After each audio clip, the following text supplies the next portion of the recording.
நான் சந்தோஷப்படுறேன். Price the Lord. சந்தோஷங்கிறது ஒரு கண்டேஜியஸ் டிசீஸ்ன்னு சொல்லுவாங்க. அது ஒட்டுவார் ஒட்டு வியாதி அப்படிங்க மாதிரி. உங்க சந்தோஷத்துல எனக்கு சந்தோஷம். நாம் இப்பொழுது சந்தோஷமாக ஒன்று கொரிந்தியர் 12ஆம் அதிகாரத்தை எடுத்துக்கொள்ளுவோம். 1 கொரிந்தியர் 12ஆம் அதிகாரத்தை எடுத்துக்கொள்ளுவோம். அதுல 1லிருந்து 11 வரை ஒரு பெரிய ஒரு தங்க சுரங்கம் இருக்கு. அதுக்கெல்லாம் நம்ம உள்ள போய் அந்த தாதுகளை எடுக்க போகிறோம். 1 கொரிந்தியர் 12ஆம் அதிகாரம் 1லிருந்து 11 வரை நாம் இணைந்து வாசிக்கலாமா?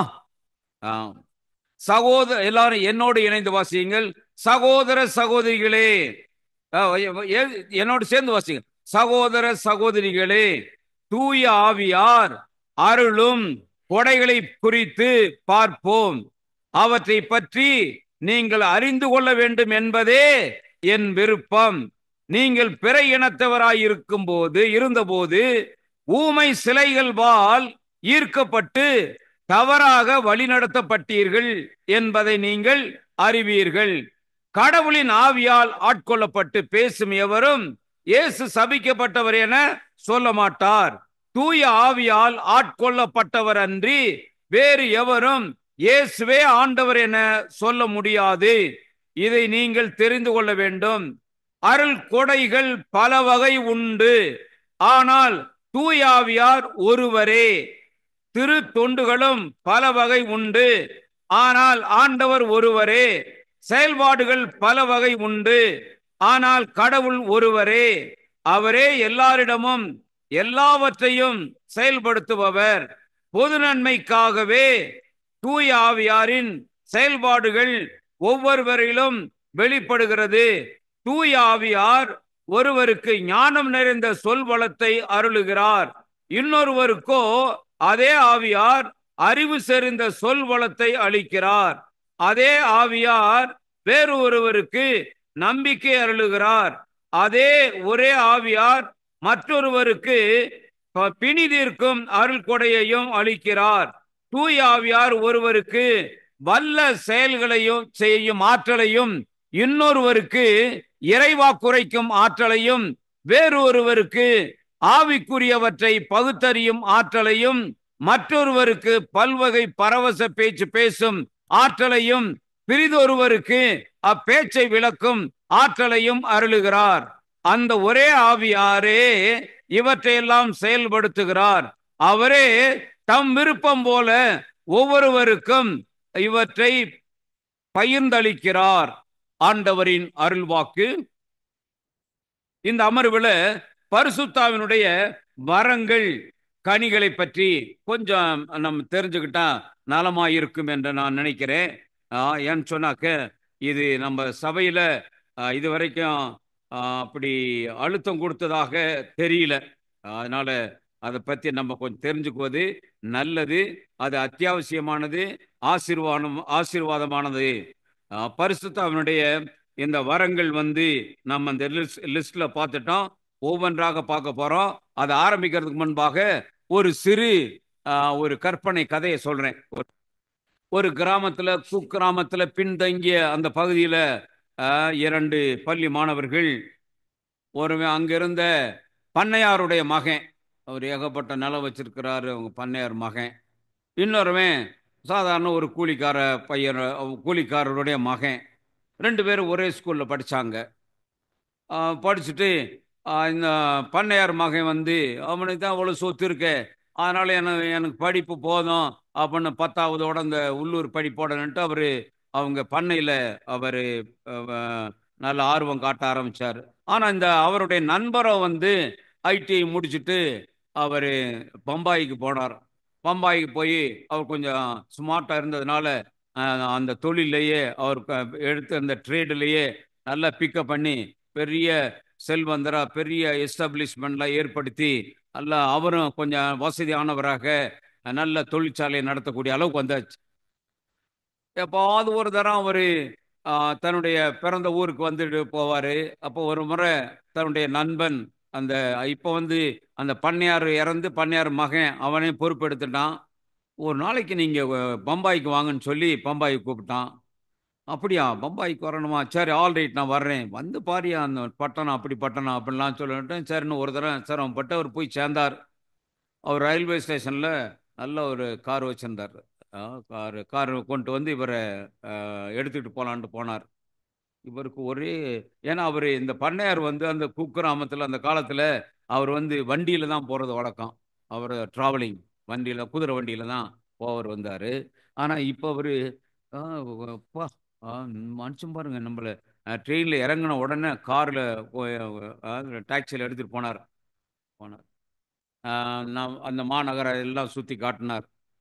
கடைசியாக வந்து 4 நாள் கழிச்சு நான் திரும்பி போகிறேன்னு சொல்லி போகிறப்ப இந்த பண்ணையார் வந்து, நீ இந்த என்னை எடுத்துகிட்டு போனியே இந்த காரு என்ன விலை, எனக்கு ஒரு கார் இது வாங்கி ஆகணும், என்னானாலும் சரி நான் பணம் கொடுத்துட்றேன், எனக்கு எப்படியாவது ஒரு கார் வாங்கி நீ அனுப்பணும், நானும் இந்த ஊரில் நம்ம ஊரில் நான் காரில் பயணம் செய்யணும், எனக்கு ரொம்ப சந்தோஷமா இருக்கு, இவ்வளவு சொத்து வச்சிருக்கிறேன், எனக்கு கார் இல்லாமல் எப்படின்னு சொல்லிக்கிட்டு சரின்னு சொல்லிட்டு ஒரு 2 வாரத்தில் ஒரு ஒரு கார் ஒன்று ஏற்பாடு பண்ணி 2 ஆண்டுகளை அனுப்பி கொண்டு வந்து அவங்க ஊரில் விட்டாச்சு.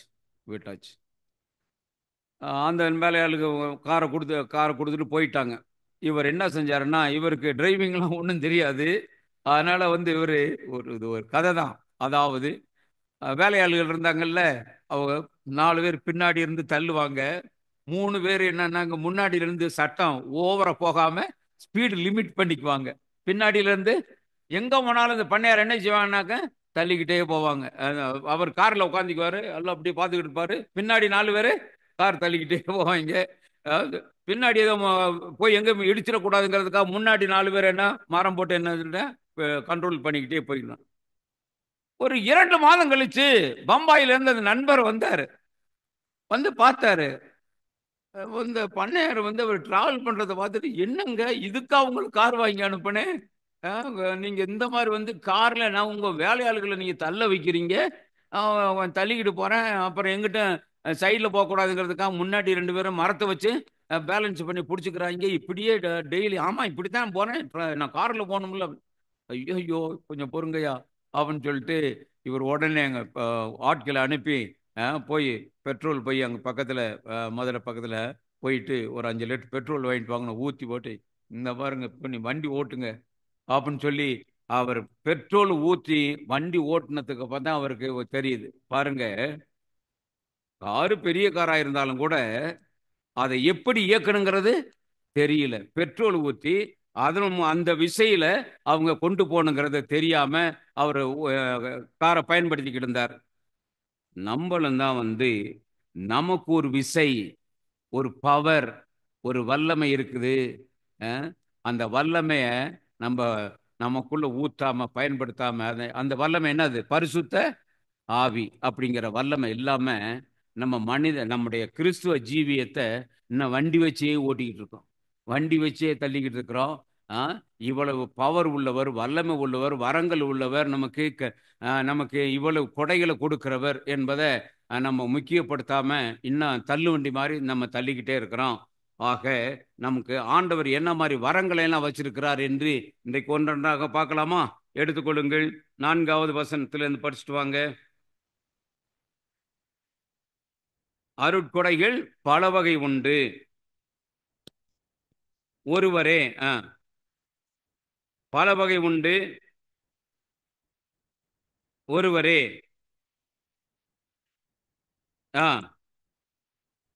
ஒருவரே செயல்படுத்துபவர். பொது நன்மைக்காகவே தூயாவியாரின் செயல்பாடுகள் வெளிப்படுகிறது. இப்பதான் முக்கியம். தூயாவியார் ஒருவருக்கு ஞானம் நிறைந்த சொல் வளத்தை, ஆமா ஞானம் நிறைந்த சொல் வளத்தை அவர் கொடுக்கிறார். போதும், ஒன்று நான் போவோம், இனிமேல் வரிசையாக நம்பர் பண்ணி போவோம். ஞானம் நிறைந்த சொல் வளம், இதனுடைய விளக்கம் என்னன்னு சொன்னாக்க, ஒரு சிக்கலான சூழ்நிலையில சரியான சொல்ல, சரியான ஒரு செயல்பாட்டை செய்து அந்த சிக்கல்ல இருந்து எளிதாக விடுவிக்கிறது. சிக்கலான சூழ்நிலை, அந்த ஒரு வார்த்தை போதும், அல்ல அந்த ஒரு செயல் போதும், அந்த ஒரு வார்த்தை எடுத்து ஒரு சில எடுத்துக்காட்டுகளை சொல்றேன். இயேசுனுடைய வாழ்க்கையில் நடந்த சம்பவங்களை நீங்க பாருங்க. வந்து ஒரு அம்மாவை அந்த மாதிரி அந்த விபச்சாரத்தில் பிடிக்கப்பட்டான்னு எழுதுகிட்டு வர்றாங்க.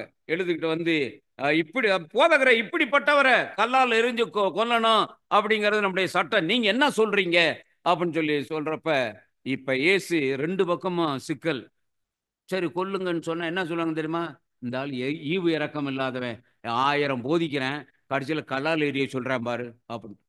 அதே சமயம் இயேசு இல்ல இல்ல இல்ல இல்ல எரியக்கூடாது, ஐயோ அது மனித உயிர், அந்த பொண்ணை புத்திமதி சொல்லி திருத்திடலாம். அப்ப நீ சட்டத்தை மதிக்க மாட்டேங்கிற. இயேசு இப்படி சொன்னாலும் பிடிபட்டுக்குவாரு, இப்படி சொன்னாலும் பிடிபட்டுக்குவாரு. என்ன சொன்னாரு?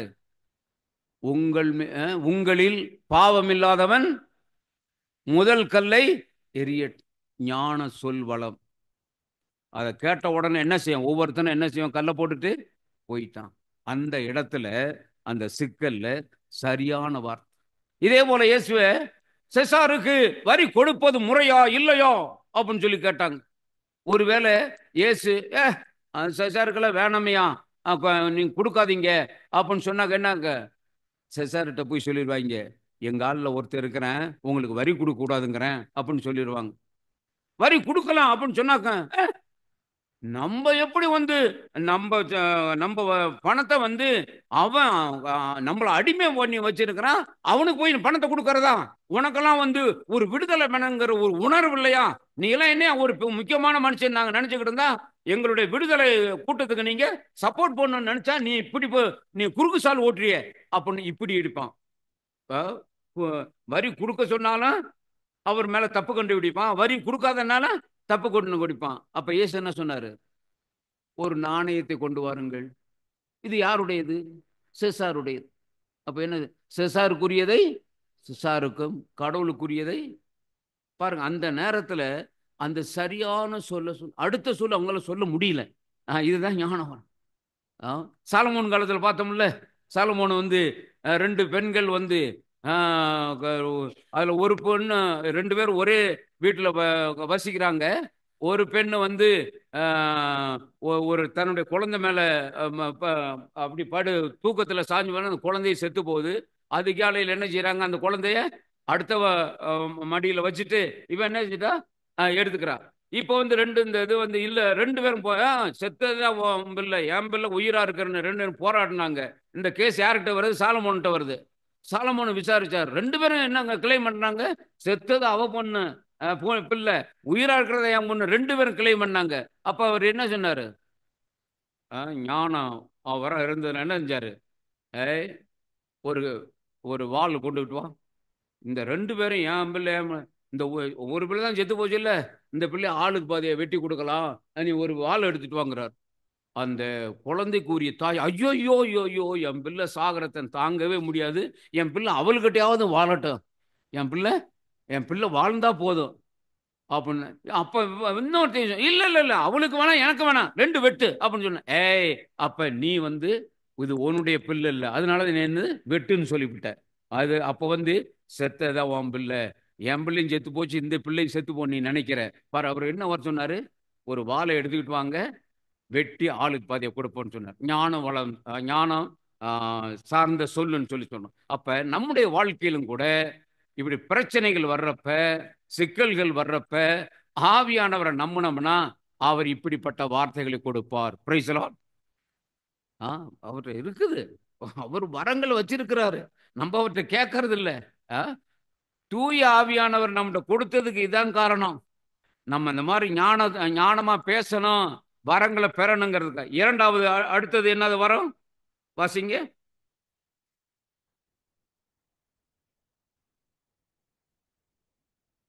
அதே ஆவியார் வேறொருவருக்கு அறிவு செறிந்த சொல்வளத்தை அருளுகிறார். அறிவு செறிந்த சொல்வளம் எப்படின்னு சொல்லி சொன்னாக்க, இப்ப எனக்கு ஒருத்தர் எனக்கிட்ட இப்படி ஒரு கேள்வி கேட்கணும், அதுல சிக்கலை ஏற்படுத்தணும் அப்படின்னு சொல்லி திட்டம் போட்டுக்கிட்டு, அவர் அறிவுல ஒரு திட்டம் போட்டுக்கிட்டு வர்றாரு. அவர் வர்றதுக்கு முன்னாடியே ஆவியானவர் எனக்கு சொல்லிடுறாரு, அவன் இந்த மாதிரி திட்டம் போட்டு வருகிறேன், அவனுக்கு இந்த சொல்லு அப்படின்னு சொல்லிட்டு. இயேசு வாழ்க்கையில பார்க்கறான். உங்க பேதுருவிட்ட கேட்கிறார், உங்க போதகர் இந்த 2 திராக்மா வரிய கொடுக்குறாரா இல்லையா அப்படின்னு வர்றாங்க. சரி வாங்க போய் பார்க்கலாம், எங்க போதகர்கிட்ட போய் கேட்கலான்னு கூட்டிகிட்டு வர்றாரு. வர்றதுக்கு முன்னாடியே ஏசு கேட்கிறாரு, பேதுரு சொந்த மக்கள் வரி கொடுக்கறதா அல்லது புறவினத்தார் வரி கொடுக்கறதா? நம்ம வந்து இந்த இந்த காரியத்துல யாருக்கு நம்ம துர்மாதிரியா இருக்கக்கூடாது. அதனால நீ என்ன செய்யற, நீ போய் வலைய போடு, மீன் படும்ல, அந்த மீன் வாயில என்ன இருக்குது, நாணயம் இருக்கு, அதை எடுத்து வரி செலுத்து. பாருங்க, வரிய பத்தி அவங்க பேசிக்கிட்டு இருக்கிறாங்க. ஆனா அங்க ஆண்டவருக்கு தெரிஞ்சு போச்சு. அறிவு செறிந்த அவன் அறிவுல என்ன திட்டம் போட்டிருக்கான்னு பார்த்து அதுக்கு தகுந்தாப்படி நமக்கு ஆண்டவர் செயல்படுத்து. அதான் அறிவு செறிந்த சொல் வளம். இன்னும் அடுத்தபடி பசிங்க இல்ல, அதே ஆவியா, நம்பிக்கை, விசுவாசம். ஆமாங்க, இதாங்க நமக்கு அடிப்படையா இருக்கு. நீதிமான் எதனால வாழ்றானா? விசுவாசத்தினா, நம்பிக்கையினாலதான் வாழலாம். அப்ப வந்து நமக்கு விசுவாசங்கிறது வந்து என்ன, உயிர் மூச்சு. அதாங்க உயிர் மூச்சு மாதிரி விசுவாசம் நமக்கு எந்த அளவுக்கு இருக்குதோ அந்த அளவுக்கு ஆண்டவரோட நாம ஆண்டவருடைய ஆசீர்வாதங்களை பெற்றுக்கொள்ள முடியும். எடுத்துக்கொள்ளுங்கள், யோவான் நற்செய்தி 4ஆம் அதிகாரத்துக்கு வாங்க. ஒரு நம்பிக்கையினால் நடந்த அந்த சம்பவத்தை பாருங்க. யோவான் நற்செய்தி, அந்த ரோமைய அரசு அலுவலன் அவன் ஆட்களை கொண்டு வந்துட்டு இவர்கிட்ட கேட்கிறான், இயேசுகிட்ட கேட்கிறான். வாசிங்க வாசிங்க 4ஆம் அதிகாரம் 46 இருந்து அப்படியே படிச்சுட்டு வாங்க. சென்றார், தண்ணீரை திராசரசம் ஆக்கியிருந்தார். நோயிற்றிருந்தான், வந்திருப்பதாக கேள்விப்பட்ட அரசு அலுவலர் சென்று சாகும் தருவாயில் இருந்த தன் மகனை நலமாக்குமாறு வேண்டினார். இயேசு அவரை நோக்கி, அருள் அடையாளங்களையும் அருண் செயல்களையும் கண்டாலன்றி நீங்கள் நம்பவே மாட்டீர்கள் என்றார். அரசு அலுவலர் இயேசுவிடம், ஐயா வாரும் என்றார். இயேசு அவரிடம், உன் மகன் பிழைத்துக் கொள்வான் என்றார். அவரும் இயேசு தம்மிடம் சொன்ன வார்த்தையை நம்பி, இதான் பாயிண்ட், இயேசு சொன்ன வார்த்தையை நம்பி, வாசிங்க, புறப்பட்டு போனார். போய்கொண்டிருந்த போதே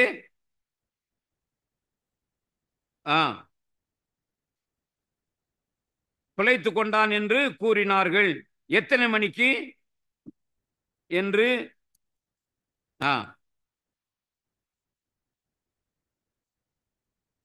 நேற்று பிற்பகல் 1 மணிக்கு காய்ச்சல் நீங்கியது என்றார்கள். உன் மகன் பிழைத்துக் கொள்வான் என்று இயேசு அந்த நேரத்தில் தான் கூறினார் என்பதை நினைவூர்ந்தார். அவரும் அவர் வீட்டார் அனைவரும். பாருங்க, ஆண்டவருடைய வார்த்தையை நம்பி புறப்பட்ட அந்த நேரத்திலேயே அவன் மகன் சுகமாயிட்டான். ஏன்னா நம்பி புறப்பட்டு போனார். தயவுசெய்து இந்த நம்பிக்கை நம்ம வந்து எந்த அளவுக்கு நம்புகிறோமோ அந்த அளவுக்கு ஆசீர்வாதம் உண்டு. உள்ளபடி நான் சொல்றேன், நமக்கு வேண்டியது அவருடைய கிருபை. அவர் நம்ம கிட்ட இருந்து எதிர்பார்க்கிறது நம்முடைய நம்பிக்கை. எப்படி கடைக்கு போறோம், நம்ம பணத்தை கொடுக்கிறோம், அவன் பொருளை கொடுக்குறான். நம்ம பணத்தை கொடுக்காம பொருள் வருமா? வராது. அதுபோல அவர் நம்ம என்ன எதிர்பார்க்கிறாரு? அதனாலதான் இயேசு இந்த நம்பிக்கையை பத்தி ரொம்ப இன்சிஸ்ட் பண்ணார். பல சமயங்கள்ல வந்து இந்த விசுவாச குறைவை அவர் ரொம்ப வருத்தப்பட்டு சொல்லி இருக்கிறாரு. ஒரு சில வசனங்களை சொல்றேன், வரிசையா சொல்லிக்கிட்டு வர்றேன், முடிஞ்ச அப்படி குறிப்பெடுத்துக் கொள்ளுங்கள். எங்கெல்லாம் நம்மலாம் அவர் விசுவாசத்துல ரொம்ப வீக்கானவருங்க அப்ப நம்ம லைட்டா சொல்றோம். ஆனா இந்த விசுவாச குறைச்சல ஆண்டவர் எவ்வளவு சொல்றாரு பாருங்க. அடிக்கடி கொஞ்சம் எடுத்துக்கொள்ளுங்கள். மார்க் நற்செய்தி 6ஆம் அதிகாரம் 30வது வசனத்தை படிக்கிறீங்களா?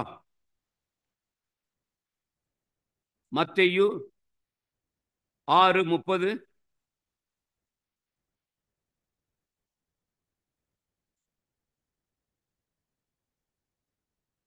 மத்தேயு 6:30 இல்ல, மத்தேயு 6:30. நம்பிக்கை குன்றியவர்களே, பாருங்க அப்படி ஒரு டேர்ம் வச்சிருக்காரு அவரு. இந்த டேர்ம மீண்டும் மீண்டும் சொல்லிக்கிட்டு வர்றாரு. எடுத்துக்கொள்ளுங்கள். அதே இதுல 8:26 படிங்க.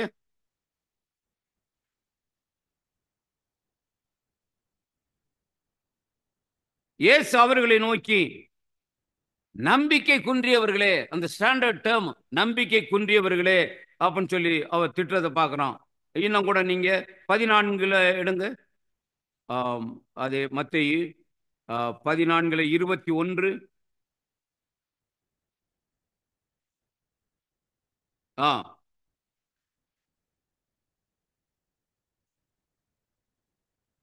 இருங்க இருங்க இருங்க 14:31. சாரி, 14:31 பாருங்க.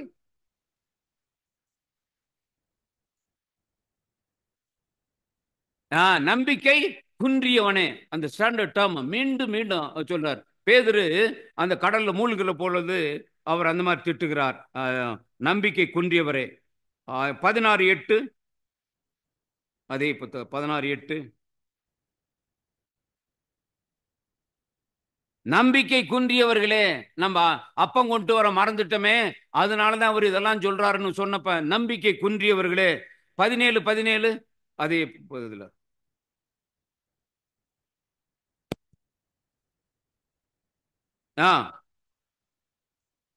அது கேசு. நம்பிக்கையற்ற சீரழிந்த, பாருங்க அந்த அந்த இது ஆண்டு அந்த நம்பிக்கை குறைவு அவரால் ஏற்றுக்கொள்ளவே முடியல. இன்னும் நீங்க நம்பிக்கை இல்லையா, என்கிட்ட 3 வருஷம் ட்ரைனிங் வாங்கிட்டு இந்த பேய் கூட உங்களால ஓட்ட முடியலையா அப்படின்னு அவரு ரொம்ப வருத்தப்படுறாரு. மார்க்குக்கு வாங்க. மார்க்குக்கு 16ஆம் அதிகாரத்துல உயிர்த்த இயேசு அவங்க, அதாவது பெண்களுக்கு இயேசு தோன்றியதை அவங்களால ஏற்றுக்கொள்ள முடியல. 16 கொஞ்சம் எடுத்துக்கொள்ளுங்க. 14வது வசனத்திலிருந்து படிங்க. 16:14. இறுதியாக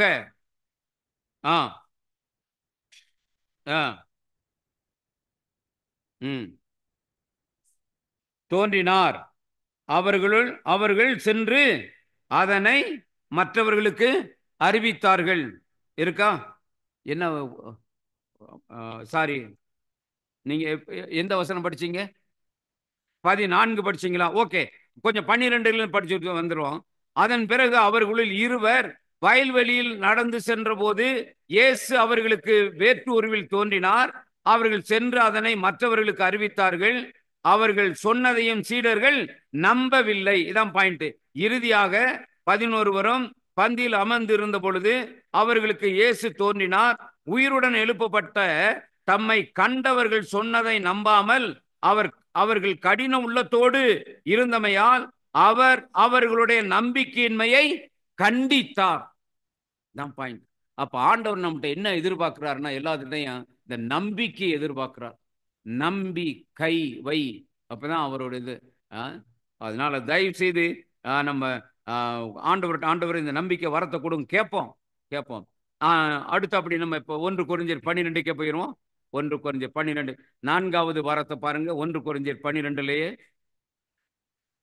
அந்த ஒரே ஆவியார் மற்றவருக்கு என்ன கொடுக்கிறாரா? பிணிது, அதான் நோய்களை சுகமாக்குற ஹீலிங் கிஃப்ட். நோய்களை குணமாக்கும் அந்த அருள் கொடையை அவர் கொடுக்கிறார். இதை நம்ம இயேசுடைய வாழ்க்கையில பார்க்கிறோம். எத்தனை பார்க்கணும். அது மாத்திரமல்ல, பேதுரு கூட, என்னிடம் பொன்னோ வெள்ளியோ இல்லை, என்னிடம் உள்ளதை உனக்கு நான் கொடுக்கிறேன், நாசரேனா இயேசுவின் நாமத்தில் எழுந்து நட. நோய்களை சுகமாக்குவார். அப்படி பேதுரு பவுலுடைய வாழ்க்கையிலும் பல இப்படி நடந்திருக்கிறத பார்க்கிறோம். அப்ப இதெல்லாம் இந்த கொடைகளை எல்லாம் ஆண்டவர் வச்சிருக்கிறாரு. அவர் ஸ்டாக் பண்ணி வச்சிருக்கிறாரு. யாரு கொடுப்பார் தெரியுமா? அவருடைய அவர் எதிர்பார்க்கிற பிரகாரம் யாரெல்லாம் அவருக்கு சாட்சியா வாழ்றாங்களோ, அவர் எதிர்பார்க்கிற பிரகாரம் யாரெல்லாம் இந்த சீடத்துவ பணியை, நற்செய்தி அறிவு பணியை நல்லா செய்யறாங்களோ, அவங்களுக்கு இவ்வளவு நல்லா செஞ்சில்ல, இந்த உனக்கு ஒரு போனஸ். இந்த இவ்வளவு நல்லா செஞ்சில்ல, உனக்கு இந்த போனஸ். இதை நான் கொடுத்தனா இன்னும் கொஞ்சம் என்ன பணியை நல்லா செய்வீங்க. Price the Lord. அவருடைய எதிர்பார்ப்பின்படி சாட்சியா வாழ்கிறவர்களுக்கு, அவருடைய காரியத்தை நற்செய்தி பண்ணி நல்லா செய்யறவங்களுக்கு ஆண்டவர் கொடுக்கக்கூடிய போனஸ் தான் என்னது? வரங்கள். Price the lord. அடுத்த வரம் வாசிங்க. தூய ஆவியார் வல்ல செய்யும் ஆற்றல், வல்ல செயல்கள், சயின்ஸ் அண்ட் ஒண்டர்ஸ் அப்படின்னு சொல்றோம்ல. அதாவது நோயாளிகளை சுகமாக்குறது அது ஒரு வகையான இதுதான். ஆனா அதை விட என்னன்னு சொல்லி சொன்னா சயின்ஸ் அண்ட் ஒண்டர்ஸ், வல்ல செயல்னு சொல்லி சொன்னா, எடுத்துக்காட்டாக 5 அப்பங்கள் 2 மீன்கள் கொண்டு 5000 பேருக்கு உணவு, கடல்ல நடந்து போறது, அந்த மாதிரி ஒண்டர்ஸ். இன்னும் வந்து புயல சும்மா இரு அடக்கிறது, இப்படி சயின்ஸ் அண்ட் ஒண்டர்ஸ். தண்ணீரை என்ன திராட்சை ரசமாக மாத்துறது, இதெல்லாம் வந்து இந்த ஒண்டர்ஃபுல் திங்ஸ். அப்ப இதெல்லாம் ஆண்டவர் அங்க செட் பண்ணி வச்சிருக்கார். யாரெல்லாம் அவர் விரும்புகிறபடி அவங்க செயல்படுறாங்களோ, அவருடைய அரச பரப்புன்னு விரும்புறாங்களோ, அவங்களுக்கு இந்த வரத்தை கொடுத்தா இவங்க இன்னும் கொஞ்சம் நல்லா செய்வாங்க என்று கண்டுபிடிச்சார்னா அவங்களுக்கு அந்த வரத்தை கொடுப்பார். Price the Lord. அதனால தயவு செய்து அவருடைய காரியத்துல யாரெல்லாம் ஆர்வமா ஈடுபடுகிறோமோ நிச்சயமாக அந்த வரங்கள் நமக்கு, ஏன்னா அவருக்கு தெரியும் இவருக்கு இந்த வரத்தை கொடுத்தா இவர் மூலமாக என்னுடைய அரசு இன்னும் அதிகமாக பரவும் என்று. அடுத்த வரம் என்னது வாசிங்க. இறைவாக்கு உரைக்கும் ஆற்றல். அது என்னன்னு சொல்லி சொன்னா, கடவுள் பேரால, அதாவது பின்னாடி நடக்கக்கூடிய ஒரு காரியத்தை முன்னாடியே சொல்லிடுறது. பின்னாடி நடக்கக்கூடிய காரியத்தை முன்னாடியே சொல்லிடுது. தீர்க்க தரிசனம் அப்படின்னு சொல்லுவாங்கல்ல, பின்னாடி நடக்கக்கூடியத்தை முன்கூட்டியே சொல்லிடுறது. நம்ம திருத்தூதர் பணியில பார்க்குறோம். அந்த அகாப் அப்படிங்கிறவர், அந்த தீர்க்க தரிசி. எடுத்துக்கொள்ளுங்கள் திருத்தூதர் பணி 11:28, 11:28.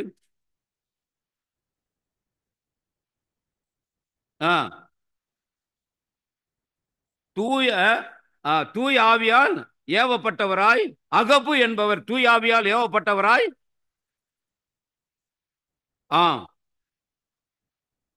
உலகம் முழுவதும் என்னதான் கொடிய பஞ்சம் ஏற்பட போகிறது என்று முன்னுரைத்தார். அது கிளாதியு பேரரசர் காலத்தில், பாருங்க, பின்னாடி வரக்கூடிய பஞ்சத்தை முன்னாடியே அவர் அறிவிக்கிறாரு. அவர் கூட 21:10 அதே புத்தகத்துல படிக்கிறோம். ஒரு நாள் அவரு செசரியாவுக்கு வர்றாரு பவுலடியாரு. அப்ப அங்க வந்து இந்த ஜெப கூடத்துல என்ன செய்யறாரு, பவுலடியார் கட்டி இந்த கச்சை எடுத்து இவர் கையில கட்டிக்கிட்டு, இந்த கச்சைக்கு உரியவனை எருசலேமில் இப்படித்தான் வந்து யூதர்கள் கட்டி புறவினத்தாரோட ஒப்படைப்பார்கள் அப்படின்னு சொல்லி பின்னாடி நடக்கிறத முன்கூட்டியே சொல்றது. அப்ப நம்முடைய வாழ்க்கையிலும் கூட ஒரு சில நம்மளை சார்ந்தவங்களோ நம்ம ஊழிய பின்னணியில் இருக்கிறவங்களோ ஏதாவது நடக்கூடியது ஆண்டவர் நமக்கு முன்கூட்டியே சொல்லிடுவார், நிச்சயமா செய்வார். ஏன்னா நம்முடைய ஊழியத்துக்கு அது தேவைப்பட்டு சொன்னா நிச்சயமாக இப்படி வரத்தை கொடுத்து நம்மை ஆசீர்வதிப்பார். 7வது அடுத்த வாசிங்க. வேறொருவருக்கு ஆவிக்குரியவற்றை பகுத்தறியும் ஆற்றல். ஆமாங்க, 3 ஆவி செயல்படும் ஒவ்வொருத்தன்ட்டையும். மனிதாவி, தீயாவி, தூயாவி. இப்ப நம்மகிட்ட எதுல செயல்படுறான் அப்படிங்கறது நம்மளால எளிதாக கண்டுபிடித்த முடியும். நம்ம திருத்தூதர் பணி 16ஆம் அதிகாரத்தில் படிக்கிறோம். பவுலு சீலாவும் பிரசங்கம் பண்ணிட்டு போறாங்க. அடிக்கடி ஒரு பெண் வந்து பின்னாடி இருந்து என்ன இவங்களை என்கரேஜ் பண்ற மாதிரி ஒரு வார்த்தை சொல்ல. வாசிங்க, பிலிப்பியர் 16:14 படிச்சுட்டு வாங்க. சாரி, திருத்தூதர் பணிகள் 16ஆம் அதிகாரம் 16வது வசனத்தில் படிச்சுட்டு வாங்க. ஒரு நாள் நாங்கள் செய்யும் இடத்துக்கு சென்று கொண்டிருந்த போது குறி சொல்லும் ஆவியை தம்முள் கொண்ட அடிமை பெண் ஒருவர் எங்களுக்கு எதிரே வந்தார். அவர் குறி சொல்லி அதனால் தம்மை அடிமையாக வைத்திருப்பவர்களுக்கு மிகுதியான வருவாய் கிடைக்க செய்து வந்தார். அவர் பவுலையும் எங்களையும் பின்தொடர்ந்து வந்து, இவர்கள் உன்னத கடவுளின் பணியாளர்கள், மீட்பின் வழி உங்களுக்கு, பாருங்க இது நல்ல செய்தி தானே. இவங்க உன்னத கடவுளின் மக்கள், மீட்பின் செய்தி, இது சப்போர்ட்டிவா தானே இருக்குது. அப்ப பவுலடியார் ஓகே ஓகே ஓகே, ஆமா எங்களை புரிஞ்சுக்கிட்டீல்ல, எங்க பணி மீட்பு பணின்னு சொல்லிட்டீல்ல, ஓகே வா வா. இல்ல இல்ல, ஆண்டு கண்டுபிடிச்சிடாரு. என்ன கண்டுபிடிச்சா, ஏய் இது நம்ம பதுங்குற மாதிரி பதுங்கி பாய்ஞ்சிரும் அப்படின்ட்டு என்ன செய்யறாரு பவுலடியார். வாசிங்க, தொடர்ந்து படிங்க.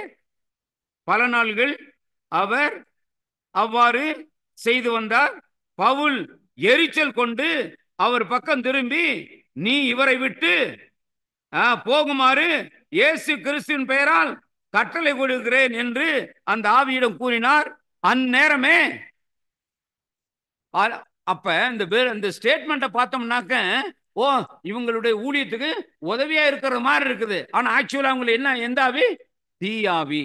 அப்ப நம்முடைய சூழ்நிலையில வந்து நம்ம நம்மளோட தொடர்பு உள்ளவங்க அல்லது ஊழியத்தில் இருக்கிறவங்க, அவங்க தீயாவியினால செயல்படுறாங்களா, தூயாவியினால செயல்படுறாங்களா? ஒரு சில பெரிய பெரிய கூட்டங்களில நான் படிச்சிருக்கேன், கேள்விப்பட்டிருக்கிறேன். இந்த மாதிரி வந்து ஒரு சிலர் ஆன் த ஸ்பாட்டு, அந்த கொயர் இல்லையா, ஏய் அம்மா இந்த அங்கிட்டு வாங்க நின்று, இயேசுவின் நாமத்துல இவளை விட்டு வெளியே போனோன்னு தொப்புன்னு அந்த பொண்ணு விழுந்தது.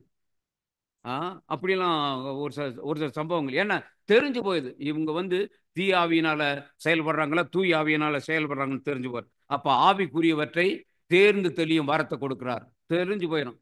இப்ப இவங்க வர்றாங்க, நம்மகிட்ட இவ்வளவு பழகிட்டு இருக்கிறாங்க, இவங்கள்ட்ட தூயாவி செயல்படுதா அல்லது தீயாவி செயல்படுதாங்கிறத ஆண்டவர் நமக்கு வெளிப்பாட்டை கொடுத்துருவாரு இந்த வரத்தின் மூலமாக.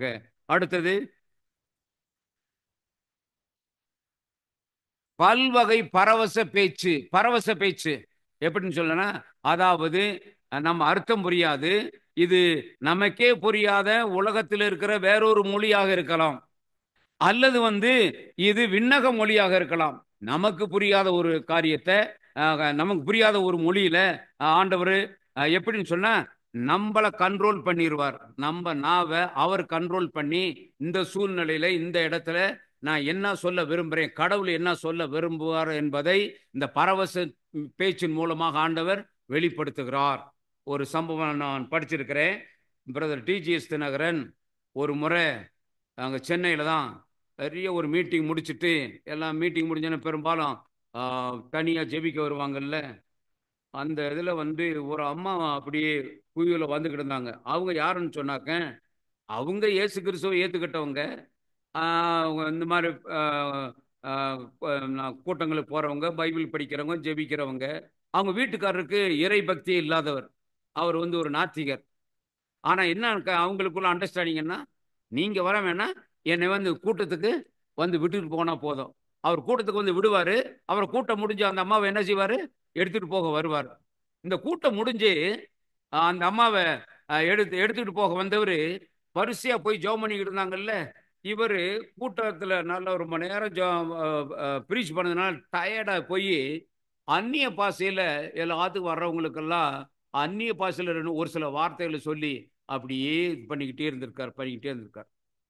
இந்த நாத்திகர் இஸ்ராயல் தேசத்துல போய் ஒரு 8 ஆண்டுகள் இந்த நம்ம கவர்மெண்ட்டே அனுப்பிச்சு வச்சு, ஏதோ ஒரு டிபார்ட்மெண்ட்டு அங்க அவரு படிச்சுட்டு பயிற்சி எடுத்துட்டு வந்தவர். அங்க இருந்ததுனால அவருக்கு எபிரேயம் தெரியும், அவருக்கு எபிரேயம் ஓரளவு தெரியும். இப்ப அந்த ஹீப்ரு லாங்குவேஜ் இப்ப ஒரு டிஜிஎஸ் தினகரன் ஒவ்வொருத்தருக்கா அவரு அந்த கூட்டம் அவங்க வீட்டுக்காரமா நெருங்க நெருங்க நெருங்க இவன் அப்படியே மெதுவா வந்துக்கிட்டு இருந்தாராம். இவருக்கு ஆச்சரியம், அப்பா 3 வருடமா அந்த எபிரேய வார்த்தையெல்லாம் கேட்காம இருந்தேன். டிஜிஎஸ் தினகரன் எபிரேயத்தில் அப்படியே சொல்லி சொல்லி ஒவ்வொரு, ஆனா அவருக்கு அந்த மொழி தெரியாது. இவருக்கு ஆக்சுவலா அவருக்கு அந்த மொழி தெரியாது. ஆனா வந்து சொல்லி அந்த ஒருத்தர் முடிஞ்ச உடனே இந்த ஒருக்கு அப்படியே விசுவாசம் வந்துருச்சு. பரவாயில்லையே, இப்ப வந்து பாரு இந்த அளவுக்கு வந்து எபிரேயத்துல இங்க சொல்றாங்களேன்னு சொல்லிட்டு இவர் கூட்டம் முடிஞ்ச உடனே கொஞ்சம் தான் இருந்திருக்காங்க. சார் உங்கள்கிட்ட நான் தனியா பேசணும் அப்படின்ட்டு எபிரேயத்துல பேசிக்கிட்டு வந்தாராம். ஏன்னா இவர் 8 வருடம் எங்க இருந்தாரு, இஸ்ரேல் தேசத்துல இருந்தாரு. ஆனா டிஜிஎஸ்ல முடிச்சுக்கிட்டு, என்ன நீங்க சொல்றது ஒன்றும் புரியல, என்ன பேசுறீங்க சார்? நான் பார்த்தேன் இந்த 1/4 மணி நேரமா நானும் குரூப் நான் ஃபாலோ பண்ணிக்கிட்டே இருக்கேன் இந்த வரிசைய. நீங்க தான் எபிரேயத்தில் பேசிக்கிட்டே வந்தீங்க, ஜெபம் பண்ணிக்கிட்டே வந்தீங்களே, நல்ல என்னால் அண்டர்ஸ்டாண்ட் பண்ண முடிஞ்சு. அதனாலதான் எனக்கு சந்தோஷமாயிடுச்சு. இல்லைங்க, எனக்கு அந்த மொழியெல்லாம் தெரியாது. ஏன்னா ஆவியானவர் அவருக்கு அந்த நேரத்தில் எதை கொடுத்திருக்கிறாரு? ஏன்னா அவரை தொடரணும் என்பதற்காக. யாரு? அந்த நாத்திகன் வந்தார்ல, அவர் ஆமா இங்க தூயாவி செயல்படுகிற கண்டுபிடிக்கிறது. இப்படித்தான் ஆண்டவர் வந்து பல சமயங்கள்ல வந்து நமக்கு இந்த பரவச பேச்சு பேச பேச பலருக்கு என்னுடைய வாழ்க்கையில் கண்டுபிடிச்சிருக்கிறேன். எங்க எல்லாம் மீட்டிங் முன்னாடி ஒரு 10 நிமிஷம் ஒரு அரை மணி நேரம் அந்நிய பாஷையில பேசி ஜெபம் பண்ணிக்கிட்டு இருக்கேனோ அங்க எல்லாம் ஆண்டவர் கிருபையா இந்த செய்தி ஃப்ளோ போறதை என்னால பார்க்க முடியுது. ஃப்ளோ போறதை என்னால பார்க்க முடியுது. என்னன்னு எனக்கு தெரியாது. ஆனா எங்கெல்லாம் எனக்கு வாய்ப்பு கிடைக்கிறப்ப அந்த கூட்டத்துக்கு முன்னாடி ஒரு 10 நிமிஷம் ஒரு அரை மணி நேரம் அந்நிய பாஷையிலேயே துதிச்சுக்கிட்டே இருந்தேன். துதிச்சுக்கிட்டே வந்தாக்க அந்த செய்தி வந்து நல்ல ஃப்ளோவா நல்ல ரிசெப்டிவா இருக்கிறத என்னால் பார்க்க முடியுது. இதெல்லாம் நான் கண்டுபிடிச்சது ஒன்று. ஆனால் இது மாதிரி இன்னும் பல சம்பவங்களை சொல்லியிருக்காங்க, பல விளைவுகளை சொல்லியிருக்காங்க. ஆக இது கடவுள் கொடுக்கக்கூடிய ஒரு கிருபை. பல சமயம் நான் பார்த்துருக்கிறேன், அந்நிய பாஷையில பேசிட்டோம்னு சொன்னாக்க ஒரு ஒரு அதாவது ஒரு நல்ல திருப்தி, ஒரு ரிலீஃப் கிடைக்கிறத நான் கண்டுபிடிச்சிருக்கேன். அதனால தயவு செய்து ஒவ்வொருத்தருக்கு ஆண்டு ஒரு வழி நடத்துறாரு. அதனாலதான் இதெல்லாம் பார்க்கிறோம். சீடர்களுக்கு பரிசுத்தாய் வந்த உடனே என்ன செஞ்சாங்க? பரவச பேச்சு பேசினார்கள். நார்மலா பரிசுத்தாவினுடைய வரங்கள்ல பெரும்பாலும் வர்றது இந்த பரவச பேச்சு தான். பெரும்பாலும் எல்லாத்துக்குன்னு இல்லை, பெரும்பாலும் வர்றது பரவச பேச்சு தான். ஆனால் இது ஒரு அடிப்படை ஒரு ஆசீர்வாதமா நான் பார்க்கிறேன். பல நற்செய்தி கூட்டங்கள்ல நான் பார்த்துருக்கேன். இந்த பரவச பேச்சு பேசுகிறதுனால அவங்க நல்ல வளர்ச்சி அடைகிறாங்க அப்படிங்கிறத என்னால் கண்டுபிடிக்க முடியுது. அதனாலதான் இப்படி பவுலடியாரும் ரெக்கமெண்ட் பண்றாரு. நானும் உங்களோட உங்க மாதிரி என்னால் பரவச பேச்சு பேச முடியும், நான் பேசிக்கிட்டு இருக்கிறேன் அப்படின்னு நம்மளை என்கரேஜ் பண்றார். அடுத்து அப்படி வந்து பார்க்குறோம் பரவச பேச்சுக்கு விளக்கம். அடுத்த வரம் என்னது? வாசிங்க. விளக்கு மாற்றல். ஆமாங்க. ஒரு சிலர் இவங்க பேசுவாங்க, இவங்களுக்கு அந்த விளக்கம் தெரியாது. ஆனா ஆண்டவர் வந்து இன்னொருவருக்கு அந்த விளக்கத்தை சொல்லும்படி வரத்தை கொடுக்கிறார். அதனால 1 கொரிந்தியர் 14:13 படிங்க. 1 கொரிந்தியர்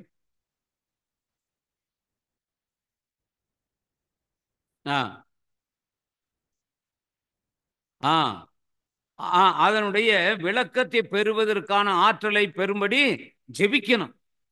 பரவச பேச்சு எனக்கு ஆண்டவரே இருக்குது, அந்த விளக்கத்தை நான் கத்துக்கணும், எனக்கு கொடுங்க அப்படின்னு அவர்கிட்ட கேட்கணும் அப்படிங்கிறத பார்க்கிறோம். அப்ப தயவு செய்து நம்முடைய கிறிஸ்தவ வாழ்க்கையில நம்ம என்ன 1ஆம் கிளாஸ் 2ஆம் கிளாஸ்லயே இருக்கிறோம், ஏபிசிடியிலே தான் இருக்கிறோம். நம்ம மேலே இந்த மாதிரி வரங்களுக்கெல்லாம் நம்ம என்ன அதிகமாக போகாம இருக்கிறோம். ஆனா நாம இதெல்லாம் பெற வேண்டிய ஒன்று. இந்த வரங்கள் வல்லமையோட நம்ம என்ன செய்யணும்? ஆமா, ஒவ்வொருத்தருக்கு ஆண்டவர் ஒரு வரத்தையாவது கொடுப்பார். எப்படி வந்து உலகத்துல சொல்றாங்கல்ல, எந்த மனுஷனையும் இந்த உலகத்துல கடவுள் வந்து தேவையற்றவனாக படைக்கவே இல்லை. அவன் மூலமாக இந்த உலகத்துக்கு ஏதோ ஒரு நல்ல காரியத்தை செய்யணுங்கிறதுக்காக அவனை படைச்சிருக்காரு. யாருமே யூஸ்லெஸ்ஸா படைக்கல. அது போல வந்து ஒவ்வொருவருக்கு ஆண்டவர் ஒரு வரமோ அல்லது ஒரு சில வரங்களுமோ நிச்சயமா கொடுப்பார். ஏன்னா அவருடைய பணியை செய்யறவங்களுக்கு இதை போனஸ் மாதிரி கொடுக்கிறாரு. நீ கேட்கலாம், அப்ப இந்த 9 வரங்களும் அப்படி கொடுக்க மாட்டார். ஹோல்சேல் கான்ட்ராக்ட் அப்படியெல்லாம் கொடுக்க மாட்டார். நீ எந்த பணி செய்யறியோ அதுல கொடுப்பார். 1-2 வரங்கள் மட்டும்தான் கொடுப்பார். இல்லைன்னு சொன்னா நான் தான் ராஜா, நான் தான் மந்திரி அப்படின்ட்டு போயிடுவாங்க. அதனாலதான் வந்து ஆண்டவர் 1 அல்லது 2, 3 இந்த மாதிரி வராங்க. என்னன்னா அது எதுக்குன்னு சொன்னா சபை வளருவதற்காக, இறையரசு கட்டி எழுப்பப்படுவதற்காக இது கொடுக்கப்படுகிறது. இது வரங்களை பத்தி பார்த்துட்டோம். அடுத்து அப்படி கனிகளை பத்தி பார்க்க போறோம். பரிசுத்தனுடைய கனிகள் பார்க்க போறோம். இது கலாத்தியர் எடுத்துக்கொள்ளுவோம். கலாத்தியர் 5ஆம் அதிகாரத்துக்கு வாங்க. இந்த பகுதியை 22, 23 நம்ம சேர்ந்து வாசிக்கிறோமா? 22, 23 கலாத்தியர் 5ஆம் அதிகாரம் 22, 23. தூய ஆவியின் கனியோ அன்பு, மகிழ்ச்சி, அமைதி, பொறுமை, பரிவு, நன்னயம், நம்பிக்கை, கனிவு, தன்னடக்கம், என்பவைகள் என்பவை ஆகும். இங்க பாருங்க, பரிசுத்தாவின் கனியோ சிங்குலர்களை தான் கொடுத்திருக்கிறார். புளூர்ல கனிகள்னு நம்ம சொல்றோம், பரிசுத்தாவினுடைய கனிகள்னு. ஆனா ஒரு அது எப்படி விளக்குறாங்க தெரியுமா? ஒரு ஆரஞ்சு பழம், ஒரு பழம் தான், அதுல எத்தனை சுளைகள் இருக்குது? 10 இருக்கு, 15 இருக்கு, 7 இருக்கு, 8 இருக்குல்ல. ஒரே பழம் தான், ஆனா எத்தனை சுளைகள். அது போல வந்து பரிசுத்தாவினுடைய கனி ஒண்ணுதான், ஆனா வந்து அது நமக்கு வெளிப்படுகிறது இந்த மாதிரி வந்து 9 விதமாக அது வெளிப்படுகிறது என்று பார்க்கிறோம். உள்ளபடி ஒரு செடியை நட்டம்னு சொன்னாக்க, அந்த செடியிலிருந்து இப்போலாம் பாருங்க மலர் செடிகள், அது வந்து மலர் கொடுத்தோன்னு எவ்வளவு சந்தோஷமா இருக்கு, எவ்வளவு சந்தோஷம். அது போலதான் ஆண்டவர் நம் ஒவ்வொருவருக்கு என்ன செய்யறாருன்னு சொல்லி சொன்னாக்க, ஒரு சில வரங்களை கொடுத்து அவர் என்ன செய்யறாரு, நாம் கனி கொடுக்கக்கூடியவங்களாக இருக்க வேண்டும் என்று விரும்புகிறார். நம்ம இந்த சமுதாயத்துக்கு கடவுள் பேரால நம்ம சேவை தொண்டுகள் ஆற்றணும் என்று அவர் விரும்புகிறார். முதல் கனி என்னது? அன்பு. ஆமாங்க, அன்பு தாங்க முதல் கனி. அதாவது குறை நிறைகளோடு நம்ம மற்றவங்களை ஏற்றுக்கொள்வது. சில சமயங்களில் வந்து நம்ம தேவைப்பட்டா தியாகத்தோடு மற்றவங்களுக்கு உதவி செய்ய முன் வருவது. சொல்றார், நம்ம கிறிஸ்துவத்துக்கு அடையாளமே என்னன்னு சொல்லி சொல்றாருன்னா, யோவான் நற்செய்தி 14 அதிகாரம் 34 35 வசனங்களை படிங்க. 13 அதிகாரம் யோவான் 13 34 35. ஒருவர் மற்றவரிடம் அன்பு செலுத்துங்கள் என்னும் புதிய கட்டளையை. என்ன புதிய கட்டளை? இந்த புதிய கட்டளை தான் நம்ம பார்க்கிறோம். லேவியர் 19 வந்துருச்சே, ஒருவர் அன்பு செய்யுங்கள்னு சொல்லி. அப்புறம் என்ன புதிய கட்டளை? வாசிங்க. நான் உங்களை அன்பு செய்தது போல. ஆமா, உங்க குறை நிறைகளோட ஒருத்தருக்கு ஒருத்தர் வாக்குவாதம் பண்ணிக்கிறீங்கல்ல, நான் பெரியவனா நீ பெரியவனான்னு. இந்த ஒருத்தர் இருக்கிறான்ல, என்னை மறுதளிக்க போறேன், இன்னொருத்தர் இருக்கான்ல, இவனை காட்டி கொடுக்க போறேன். இப்படி இருந்தும் உங்களை நான் அன்பு செய்யறேன்ல, அது போலதான் நான் உங்களை அன்பு செய்வது போல, குறை நிறைகளை பார்த்தும் உங்களை விட்டுறாம அன்பு செய்யறேன்ல, அது போல மற்றவங்களுடைய குறை நிறைகளை இருந்தாலும் கூட அது திருத்த வேண்டிய நேரத்தில் திருத்தலாம். ஆனா அவங்களை நம்ம அன்பு செய்வது நம்முடைய கடமைன்னு சொல்லிட்டு பொறுமையா நிதானமா ஏற்றுக்கொண்டு அன்பு செய்வது. அதனாலதான் பவுலடியாரு 1 கொரிந்தியர் 13 பார்த்தா தெளிவா சொல்றாரு, அன்பின் அதிகாரம். அந்த அதிகாரத்துக்கு பேர் என்னது? அன்பின் அதிகாரம். கொஞ்சம் எடுத்துக்கொள்ளுங்கள். 1 கொரிந்தியர் 13 பாருங்க. 1 கொரிந்தியர் 13 சவால் விடுறாரு எடுத்த உடனே. அப்படியே 1ல இருந்து படிச்சுட்டு வாங்க. 13 அதிகாரம் 1ல இருந்து. மானிடரின் மொழிகளிலும் வானதூதரின் மொழிகளிலும் பேசினாலும் அன்பு எனக்கு இல்லையே, ஒலிக்கும் வெண்கலமும். பாருங்க, அவங்க பின்னணியில ஒலிக்கும் வெண்கலமும் ஓசையிடும் தாளமுமான நான் எழுதின எப்படி தெரியுமா? இது வெத்து வேட்டு, இது வெத்து வேட்டுன்னு சொல்லி சொல்றோம்ல, அந்த மாதிரி தான் எழுதியிருப்பேன். அவங்க அதாவது என்னதான் உனக்கு இந்த பாஷை தெரிஞ்சாலும், அந்த டிப்ளமோ டிகிரி என்ன இருந்தாலும் சரி, மனுஷனை மதிச்சு குறை செய்யறவங்களையும் மன்னிச்சு ஏத்துக்கிட்டு உன்னால வாழ தெரியலன்னா நோ யூஸ். இதான் என்னுடைய அர்த்தம். தொடர்ந்து படிங்க. இறைவாக்கு உரைக்கும் ஆற்றல் எனக்கு இருப்பினும், அனைத்தையும் அறிந்தவனாயிருப்பினும், அறிவெல்லாம் பெற்றிருப்பினும், மலைகள் இடம்பெற செய்யும் அளவுக்கு நிறைந்த நம்பிக்கை கொண்டிருப்பினும், என்னிடம் அன்பு இல்லையே, ஜீரோ. நான் ஒன்றுமில்லை, நத்திங். ஆமாங்க. என்ன இத தொடர்ந்து படிங்க. நான் வாரி வழங்கினாலும்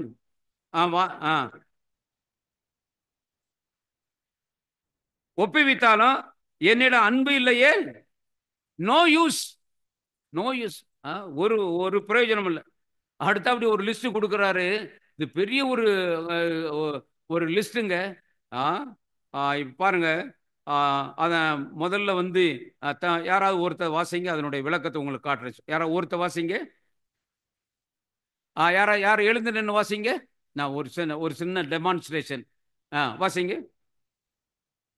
பொறுமை உள்ளது, பரிவுள்ளது, பொறாமைப்படாது, தற்புகழ்ச்சி கொள்ளாது, இருமாப்படையாது,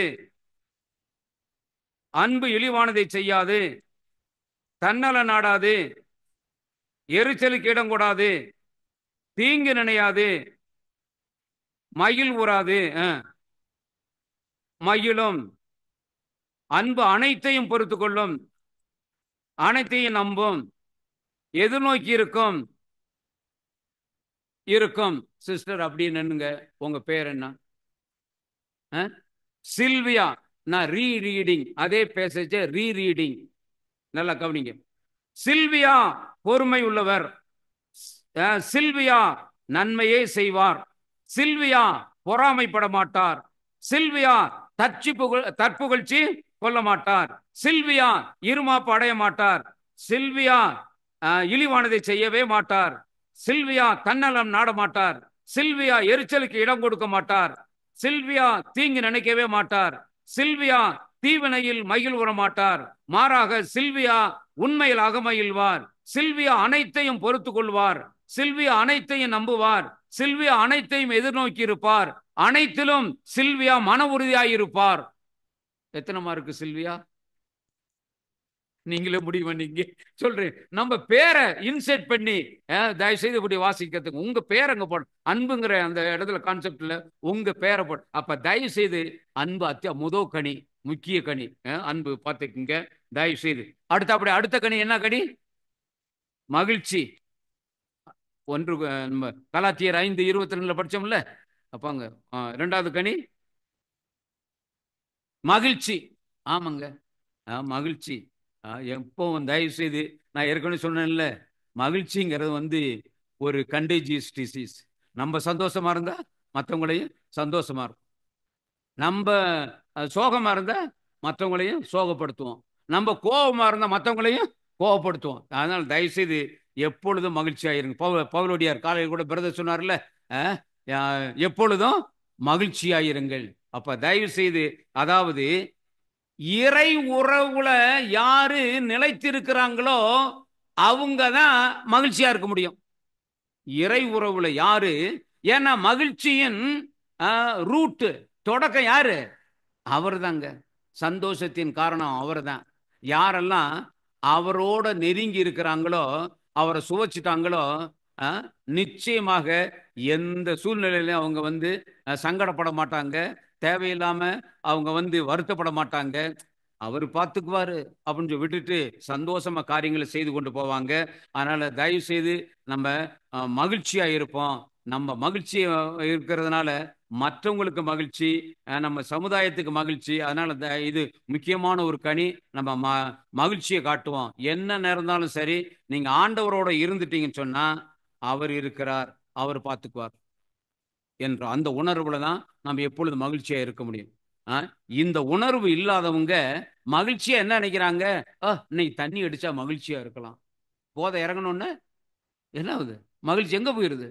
ஆமா, நம்ம இந்த படம் பார்த்துட்டோம்னா நல்லா, ஓஹோ சூப்பரான இது, 2 மணி நேரம் பார்த்துட்டு மகிழ்ச்சியா இருக்குது. கடைசியில் பேய் அரைஞ்சது மாதிரி இருக்கு. அங்கேயே பார்த்துக்கிட்டு இருந்து கடைசியில் தியேட்டரை விட்டு வெளியில வந்தாக்க பேய் அரைஞ்சது மாதிரி இருக்கு. மகிழ்ச்சியாவா இருக்குது? அதனால தயவு செய்து, இந்த உலகத்துல எதுவுமே நமக்கு நிரந்தர மகிழ்ச்சி கொடுக்கவே முடியாது. ஆண்டவர் ஒருவர் தான் நமக்கு சரியான மகிழ்ச்சியை கொடுக்க முடியும். அவரோட இருக்கக்கூடிய உறவுல தான் இந்த மகிழ்ச்சியை நாம் பெற்றுக்கொள்ள முடியும்.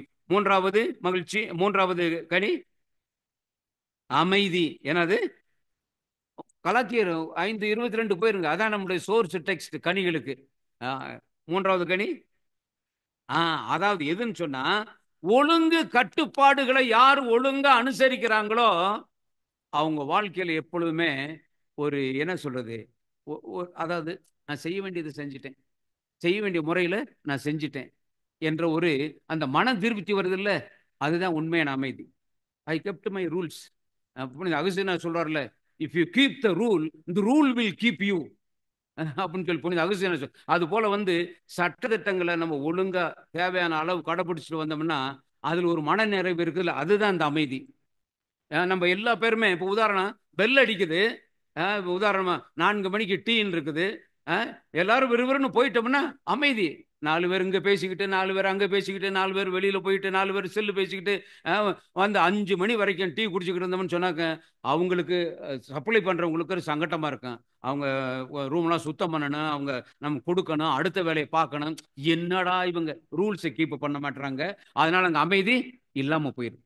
அதனால இந்த அமைதி எப்படி வருதுன்னா, எனக்கு கொடுக்கப்பட்டிருக்கக்கூடிய இந்த சட்ட திட்டங்கள், ரூல்ஸ் ரெகுலேஷனை நான் ஒழுங்கா அனுசரிக்கிறப்ப, அப்பா I have done my duty அப்படிங்கிறப்ப உனக்கு ஒரு திருப்தி வருது இல்ல, அதுதான் அமைதி. Praise the Lord.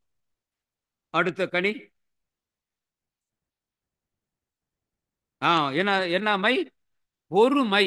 இந்த மை நல்ல மை. பொறுமை. பழமொழி சொல்லுவாங்க கிராமத்துல, பொறுத்தவன் பூமியாண்டான், பறந்தவன் பாலா போனான்னு சொல்லுவாங்க. சொல்லுவாங்க. அதாவது நம்ம ரொம்ப ஹேஸ்டி, இதுச்சுன்னு அப்படி அதான் பறக்கிறது. பறக்கிறது.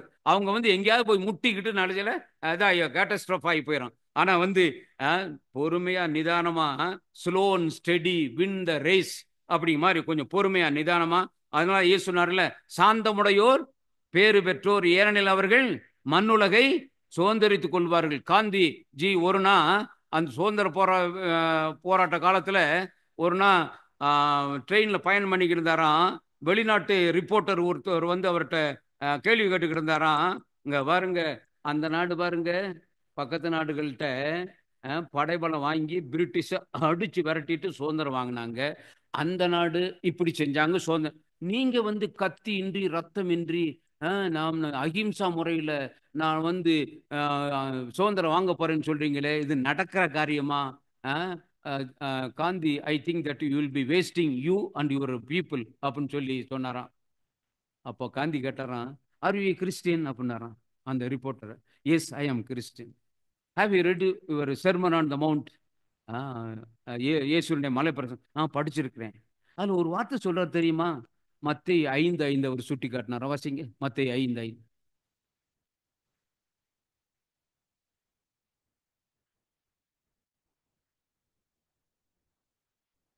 கனி உடையோர், சாந்தமுடையோர் பேறு பெற்றோர், ஏனெனில்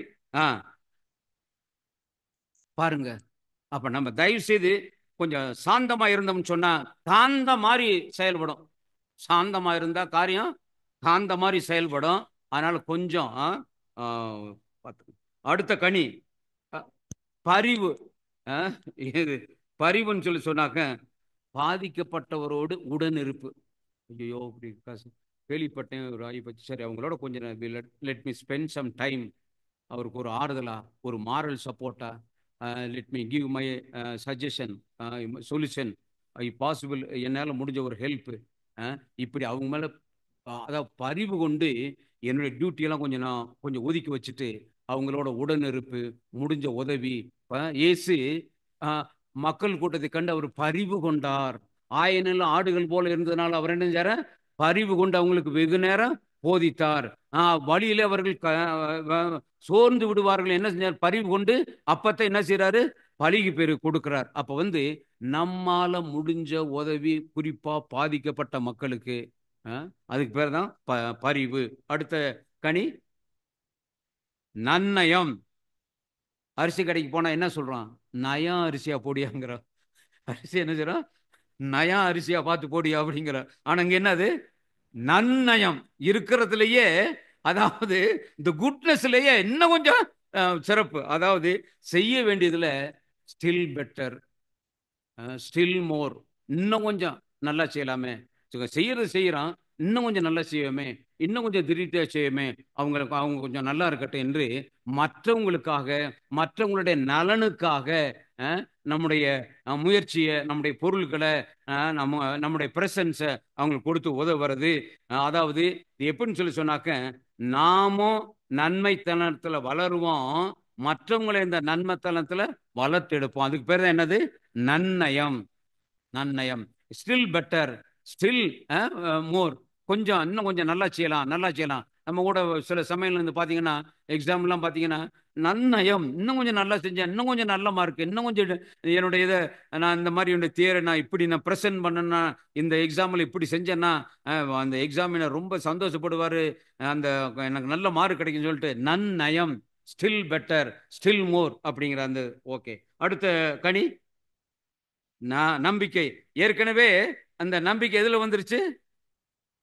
வரங்கள்லையும் வந்துருச்சு. நம்பிக்கை வந்துருச்சு இல்ல, இப்ப கனிகள்லையும் வருது. கனிகள்லையும் அப்ப எவ்வளவு முக்கியம் பாருங்க நம்பிக்கை. அதாவது எப்படி சொன்னா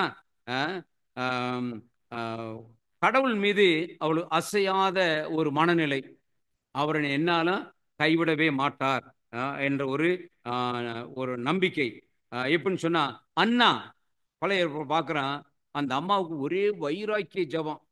வைராக்கிய ஜபம் எந்த அளவுக்கு ஜபம் பண்ணாங்கன்னா, வார்த்தைய அந்த உச்சரிப்பெல்லாம் போயிருச்சு, சவுண்டெல்லாம் இல்லை, உதடு மட்டும் அசைஞ்சுக்கிட்டு இருந்துச்சு.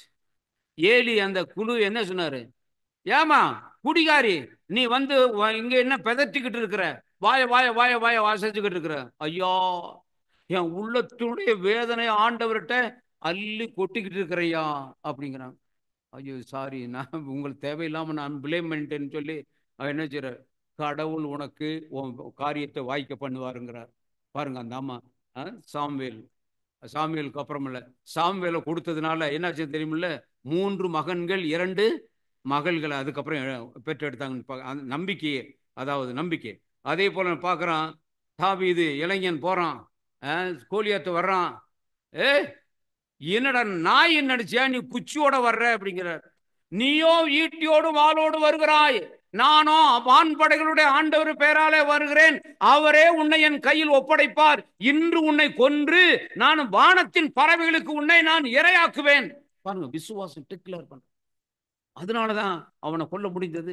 அப்ப அந்த விசுவாசம் அது நமக்கு வரமாவும் இருக்குது, கனியாவும் இருக்குது. இதுல என்னன்னு சொன்னா, கனி அப்படின்னு சொல்லி சொன்னா, என்னுடைய விசுவாசத்தை பார்த்துட்டு பலருக்கு நன்மை, பலருடைய இவர் கோலியாத்தை கொன்னதுனால அந்த நாட்டுக்கே நன்மை. ஓகே, அடுத்த கனி கனிவு. அதாவது வள்ளுவர் சொல்றாரு, கனி இருப்ப காய் கவர்ந்தற்று சொல்றாருல்ல, வள்ளுவர் சொல்ற மாதிரி எது செஞ்சாலும் ஒரு சுவையா இருக்கணும். கடனுக்காக செய்யக்கூடாது, கடமைக்காக செய்யக்கூடாது, ஏனோ தானோன்னு செய்யக்கூடாது. அவங்க திரும்ப நம்மளோட அப்படியே நம்மளோட, அதாவது நம்மளை பார்த்து பரவாயில்லை, இவங்க நல்லா பெர்ஃபார்ம் பண்ணிருக்காங்களான்னு அவங்க நம்ம தேடி வர்ற அளவுக்கு வரணும். அதுதான் கனிவு. அது நம்ம இதில் அந்த காயெல்லாம் எப்படி புளிக்குது, கசக்குது, அந்த மாதிரி இல்லாம நம்முடைய பேச்சும் நம்முடைய பழக்க வழக்கங்களும் மற்றவங்களுக்கு சுவை கொடுக்கக்கூடியதாக இருக்கணும். இது நிச்சயமாக நம்ம ஆண்டவருடைய வரங்களை பெற்று ஆண்டவருடைய காரியங்களை போக போக போக இந்த கனிகள்லாம் நம்மகிட்ட வெளிப்படும். அடுத்த கடைசி கனி என்னது? தன்னடக்கம், டிசிப்ளின். எங்கேயுமே நம்ம கொஞ்சம் அடக்க ஒடுக்கமா இருக்கணும். அடக்கம் அமரருள் உயிர்த்து விடும் அடங்காமை என்னன்னு வள்ளுவர் பாடுறாருல்ல, அடக்கம். அப்ப எப்பொழுதுமே தயவு செய்து நான் பீத்திக்க வேண்டாம். அதுதான் ஆப்போசிட் சொன்னா, நான் தான் அப்படின்னு சொல்லி பீத்திக்க வேண்டாம். மாறாக அடக்கமா, கண்ட்ரோலா, டிசிப்ளினா நடந்துக்கிறது. பாருங்க, இப்ப நம்ம கிட்ட இந்த 9 பண்புகள் இருக்குன்னு வைங்க, நிச்சயமாக it will fetch other people. பரவாயில்லையே, இந்த ஆள் எப்பவும் சந்தோஷமா இருக்கிறான், இந்த ஆள் இவ்வளவு பண்பா பேசுறான், கனிவா பேசுறானே, இந்த ஆள் இப்படி இறக்கப்பட்டு இப்படி எல்லாம் அவைலபிளா இருக்கிறானே, ஆட்டோமேட்டிக் வில் டிரா பீப்புள். அதுக்கு தான் அந்த கனிகள். அப்ப நம்ம பரிசுத்தாவி ஏதோ ஏற்றளவில் இல்லை, அவர் நமக்கு வரங்களையும் கொடுக்கிறாரு. அந்த பரிசுத்தாவி நம்மகிட்ட இருக்கிறதுனால இந்த உலகத்துக்கு நம்ம என்ன கொடுக்க போறோம்? கனி கொடுக்க போறோம். அதனால தயவு செய்து பரிசுத்தாவிய நீங்க கேளுங்க, ஆவியானவரே எனக்கு வரங்களை கொடுங்க. நீங்க அவருடைய வார்த்தையை படிச்சு அதுக்கேற்றபடி வாழ வாழ வாழ வாழ அவருடைய இறையரச பரப்பணுங்கிற எண்ணத்துல நீங்க செயல்பட நிச்சயமாக போனஸ் கிடைக்கும். எப்படி நல்லா ஒர்க் பண்ற ஒர்க்கர்ஸுக்கு போனஸ் கிடைக்குதுல்ல, அது போல வரங்களை ஆண்டவர் கொடுப்பாரு. அந்த வரங்களை வச்சு நம்ம கனிகளை கொடுக்கலாம். Price the Lord. அன்பின் பரலோக பிதாவே, இந்த நல்ல நாளுக்காய் நன்றி ஆண்டவரே. இந்த நாளும் கூட ஆண்டவரே, பரிசுத்தாவி என்னுடைய வரங்களையும் கனிகளையும் குறித்த ஆண்டவரே ஒரு மேலோட்டமான ஒரு விளக்கத்தை ஆண்டவரே இந்த சகோதர சகோதரிகளுக்கு கொடுத்து ஆண்டவரே, நம்ம வரங்களை பெறணும், கனிகளை விளைவிக்கணும், அதுதான் கிறிஸ்துவ வாழ்வுடைய அத்தியாவசியம் என்று ஆண்டவரே இவங்களுக்கு நான் கோடு போட்டு காட்டியிருக்கிறேன். ஆண்டவரே, நான் விதையை விதைச்சிருக்கிறேன். ஆண்டவரே அப்பா, நீங்க விளைய செய்யுங்க, தொடர்ந்து ஆண்டவரே இந்த வரங்கள் கனிகள்ல இவங்களுக்கு ஆர்வத்தை கொடுத்து இதுல அவங்க ஆண்டவரே இன்னும் நல்லா ஒர்க் பண்ணி ஆண்டவரே இதுல அவங்க செழிக்க ஆண்டவரே முன்னேற கிருபை செய்யும். இயேசுவின் நாமத்தில் கேட்கிறோம் எங்கள் நல்ல பிதாவே. Price the Lord.